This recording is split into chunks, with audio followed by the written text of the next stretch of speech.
So I was browsing Reddit today on r/jailbreak, and someone had a pretty good idea. They wanted to know if they could put a second image behind the first on the lock screen. So if you don't know already, when you 3D touch on an iPhone 6s or 6s Plus on the lock screen, you get this this really cool animated image. I'll show you. So that's just a video file playing on the second one, and the beauty of that is that when you take a photo by default in the iPhone 6s, it'll actually save a live photo, which has that video file built right in. So I wanted to see if I could change that video file to actually just be a still image, and this is my findings. So the first thing you're going to want to do is just open up Camera and just make sure that the live photo icon is on right up there at the top, and just take any photo. It doesn't matter what it's of. It doesn't have to be in focus or anything like that. All we want to do is just make a reference photo. So that's first step done. Now we're going to download this program. It's called iExplorer.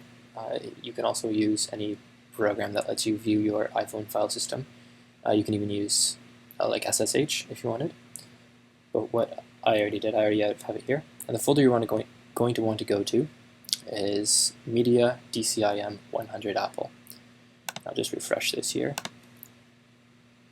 And okay, yeah, see. So this is the photo and the video that I just took a second ago. So you can see one of them is a JPEG, one of them is an MOV.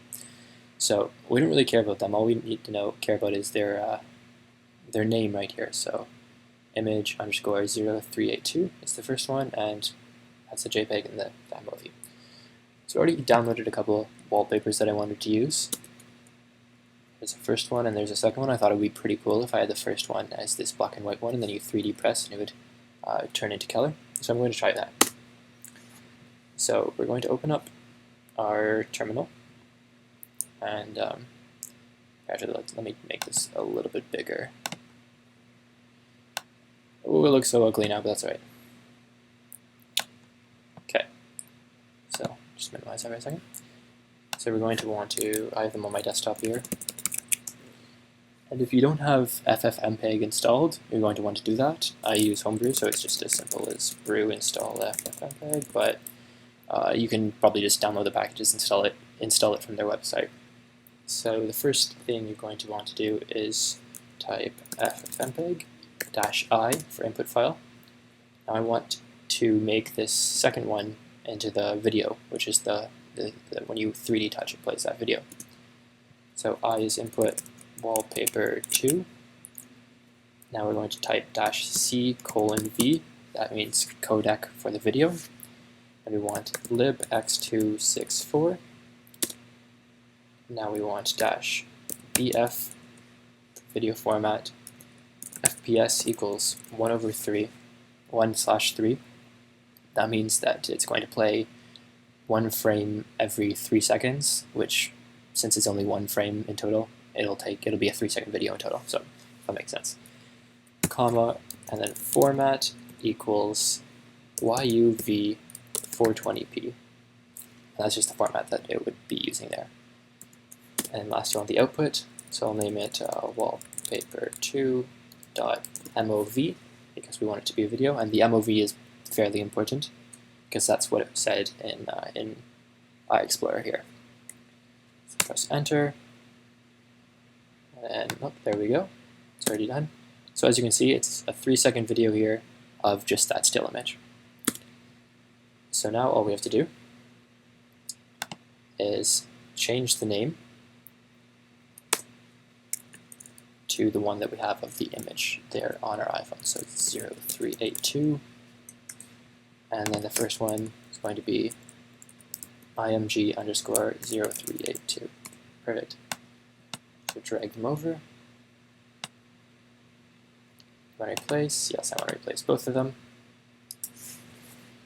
And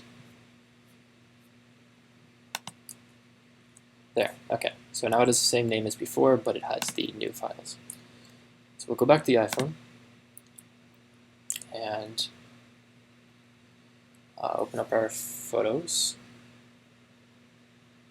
You can see it has that default or that thumbnail that we had before. So that didn't actually change, but that doesn't matter because if we click on it, it will have our new image. And if we 3D press, it's pretty cool actually. So I'm going to go ahead and set that as the wallpaper. Use as wallpaper. Live photo is on. Set lock screen. Let's go ahead and try this out. On the screen, turn it back on.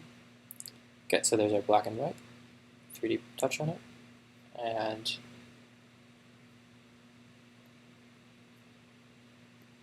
pretty cool. So I hope that helped. I think it actually might be able to be done on a non-jailbroken iPod or iPhone. I'm not sure if you can view this DCIM/100 Apple folder unless it's jailbroken, but you're welcome to give it a try and let me know what works.